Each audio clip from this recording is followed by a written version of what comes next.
This video is for business leaders who want to be able to separate real experts from fake ones to save time and money in solving their problems. So, unfortunately, it's a sad fact that sort of everybody and his dog suddenly the world seems to be filled with all these experts or self-proclaimed experts who yesterday just weren't. So if there's anything about this video that you find valuable, useful, insightful, if that happens, I would be delighted. Like, share, subscribe. You can reach out to me and ask any questions you'd like. I will do my very best to answer them. So in Russell Brunson's excellent book, very good book, the whole series is in fact, he has 3 books. I can't remember the other 2 off the top of my head, but in the one that I started with, which I believe is number 2 in the series, is Expert Secrets. He talks about Frank Abagnale Jr. Now that's the guy who was played by Leonardo DiCaprio in Catch Me If You Can, and Frank Abagnale Jr. is the famous con man who he played, a real life con man. He talks about how he was able to pass himself off as a teacher. I think it was a high school teacher. And the way he did that is he would just read one chapter ahead and then teach the current chapter to his students. So he always knew it was coming because he just read one chapter ahead. My concern, though, or what I'm not convinced by, is the standard people should use to declare themselves an expert, should it be based on a con man strategy for fooling people into thinking that he's credible? I guess you can answer that for yourself. My personal answer is absolutely not. If you have to fake being an expert, you're not an expert and you should not call yourself such. Now, on that topic, I think there's absolutely nothing wrong with saying I am an expert in training, or I have a good understanding of this subject, though I'm still learning. And if you're a real expert, you are always still learning. So I have no reservations about that. And I think a lot of people who are self-proclaimed experts should instead say, I'm knowledgeable and I'm still learning. If I can help you, I will. Something along that lines, where they're being honest about their level. And if they know more than you and they can fulfill your needs, then you're covered, so it doesn't matter. So, more than once, I've actually been sort of confronted by people who promote experts, and I'm going to use the quotes on this one, because they objected and or actually got defensive about the idea of me saying my criteria for what an expert is. But it's actually pretty simple. Can that expert go off script?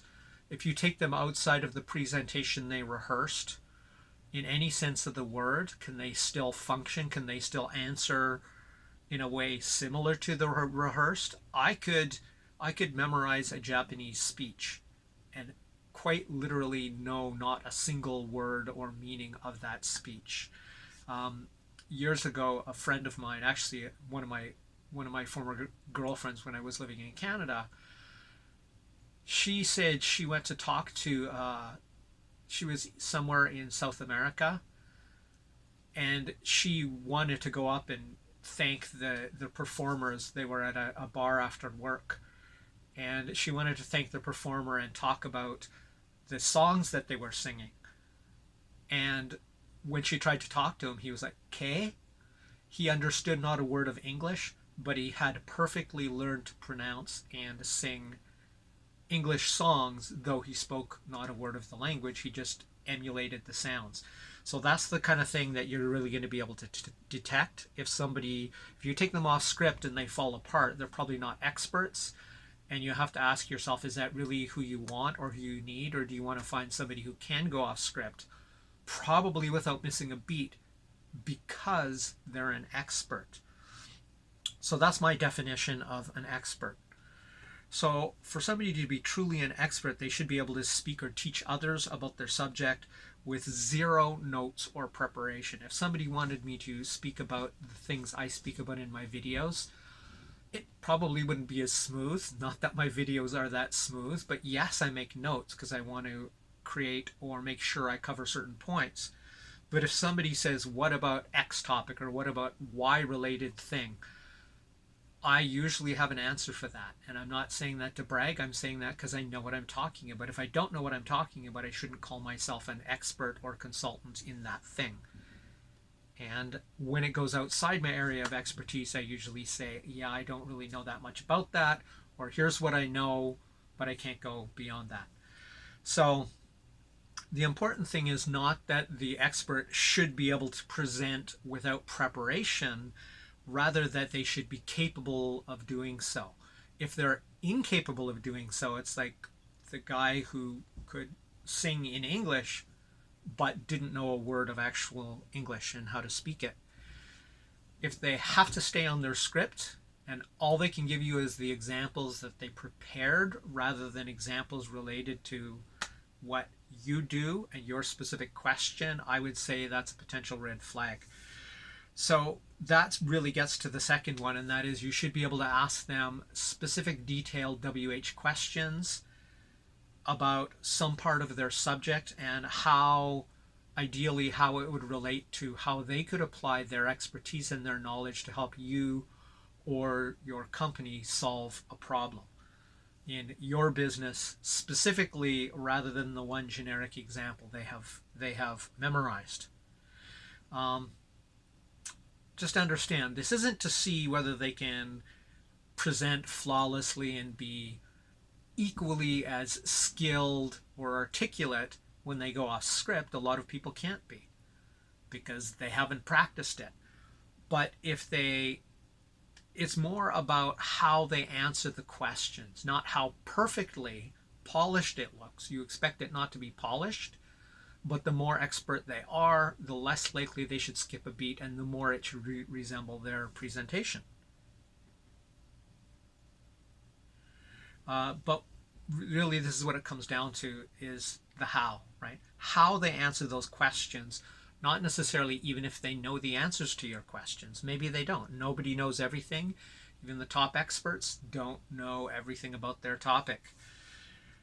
What a real expert will tend to do is either one of two things: know the answer outright. It's like, yes, in this case I would use this and here's why. They just know the answer because, after all, they're experts and that's what they're claiming to be. And they'll usually be able to relate detailed follow-up questions. If they can't do that, that may or may not be an indication, but then there's one more layer you can add to this. So you ask them specific questions as it relates to you or your business, or the parts that for you weren't answered or clear. And if they're an expert, they shouldn't have a lot of trouble helping you flesh that out. Helping you understand better. Teaching is a separate skill from expertise, but this is more focused on can they answer the questions that weren't rehearsed, is basically what it is.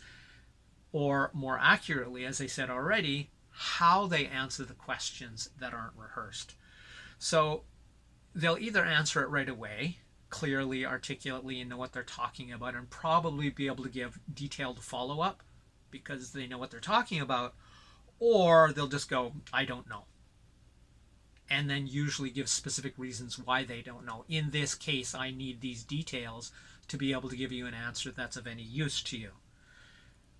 The other thing they're likely to be able to do is, if they're true experts, they will offer to follow up, and then they will follow through. It's like, I don't know that now, but I'll go find out, and let's follow up after this call, after this presentation, after this meeting, and I'll let you know. Another way you can do this is you can ask them, see how many questions they can or cannot answer off of that script.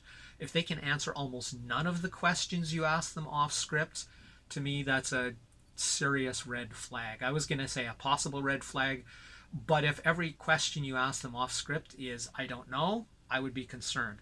True experts are basically less likely to avoid admitting what they do and don't know and the limits of their knowledge. And finally, real experts who don't know answers or questions are far more likely to offer that follow-up that I already talked about. And that's it for Crush It Club 164. My name is Tim B. Green. Bye for now.